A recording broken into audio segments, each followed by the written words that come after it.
We keep saying we're cutting back on our whiskey, but this month we got a pretty good amount of bottles, and here's our bottle haul.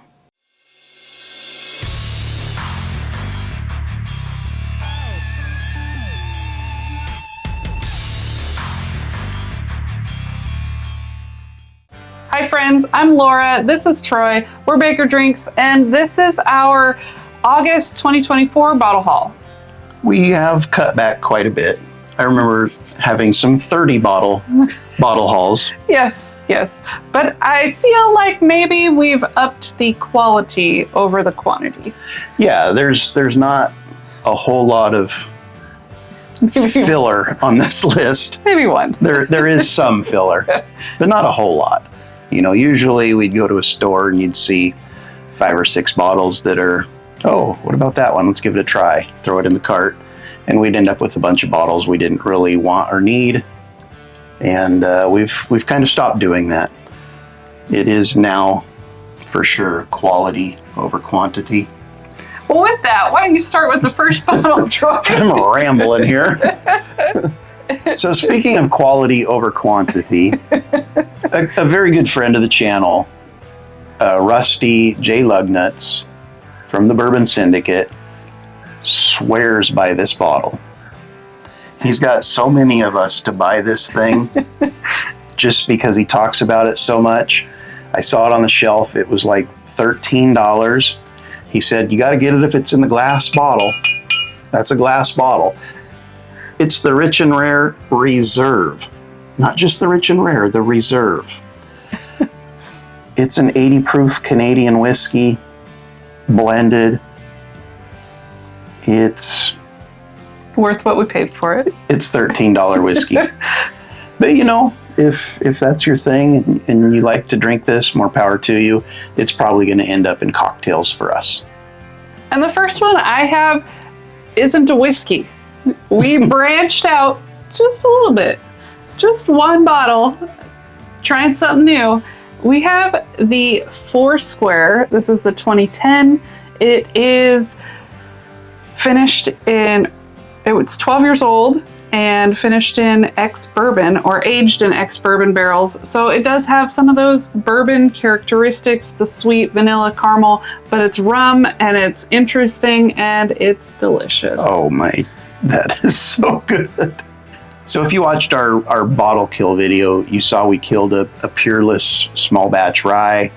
I said that I probably wouldn't replace it because it's expensive. I did buy another Peerless, and it's a rye, but it's the double oaked rye. Look at the color on that thing. That is a This dark. This thing is like motor oil. It's dark. It tastes like a Dr. Pepper cream soda mashup.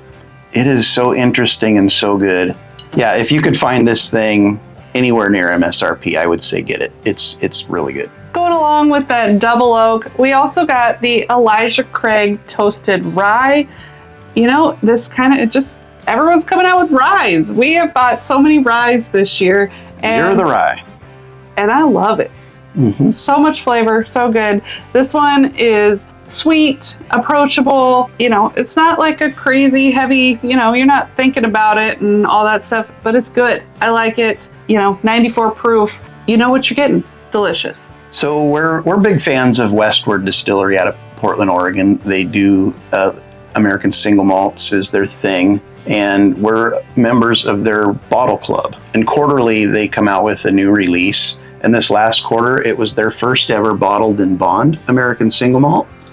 We went down to the distillery for the release party. We met a lot of cool people. We had a lot of fun. We drank some interesting whiskeys.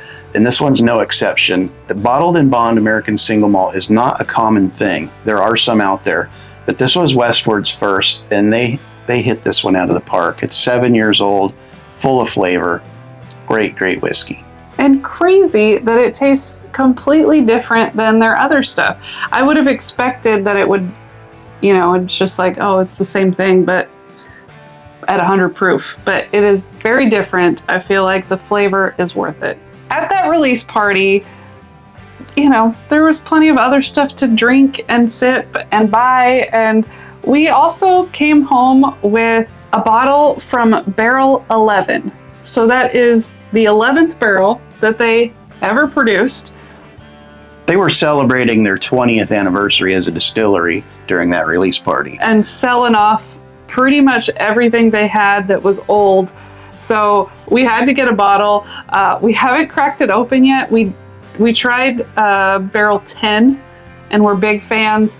And the master distiller said that this one was very similar to that one. So we went with barrel 11. So brand new release from Maker's Mark. And I mean, it's been out like a month or two now. Brand new to Maker's Mark though, and definitely new to us.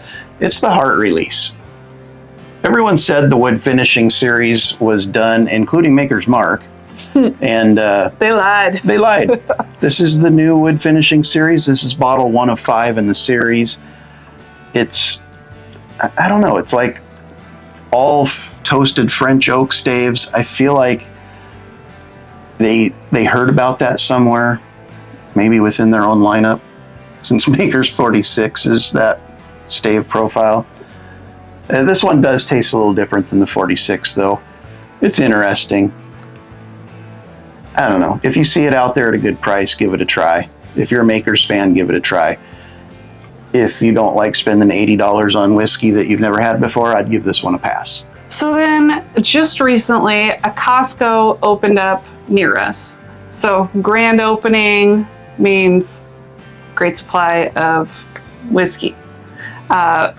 We did not camp out. We're just not that kind of people. Our time is valuable to us. So Troy went down. He showed up about a half hour before they opened, and he still came home with some great bottles. So the next 4 on our list are bottles he picked up while at the Costco. So this first one is a 4 Roses single barrel strength. It's the OBSO. It's 10 years, 4 months old. Looking forward to cracking this one open. I picked up the Blood Oath, packed 10. We're big fans of the Blood Oath. I know it seems kind of gimmicky, 98.6 proof, blah, blah, but it's good whiskey. They've got interesting finishes. We've liked packed 7, 8, and 9. We thought, what the heck, we'll give 10 a try. It's Cab Franc and Merlot cask finished. Comes in a cool box, but the whiskey's pretty good too. So picked it up at a great price. Happy to have it in the collection. So Costco grand opening. Next, we have the Little Book. This is the Path Not Taken, Chapter 8. Delicious. It's like a bourbon rye blend and fantastic. Again, a lot more rye type things this year, and this one, big fan. Just a fantastic rye. I'm happy that we were able to get it because I've heard so many good things about it, and I'm like, I'm never gonna see that one. I'm so sad. So I was very happy when he came home with this bottle. All right, the last one we got here, kind of a tater bottle, I guess. Definitely a tater bottle. But it's the first time I've seen one in the wild at a decent price. It's the Blanton's Gold. It was the pick 1 pile on the grand opening at the Costco. There was like 6 of them left when I got there. I was 135th in the line. So they had a boatload of them as well as some other stuff. But anyways, I grabbed this. We got it home. We tasted it. We love it. It's good stuff. Yeah, I mean, we're fans of Blanton's in general. I mean, we're not like out chasing them, but we don't turn it down either if we see one at MSRP. This is just what the Blanton's needs, though. It's 10 more proof points. It might be a little older. I don't know. Again, I'm not tatering out on it, but the extra proof definitely helps. It's a good whiskey. We're happy to have it. Yeah. So thanks for watching. I hope you guys got some good bottles this month as well. If you did, let us know what you got. And if you didn't, let us know what you're looking for. Thanks for watching. We'll see you again soon. Cheers.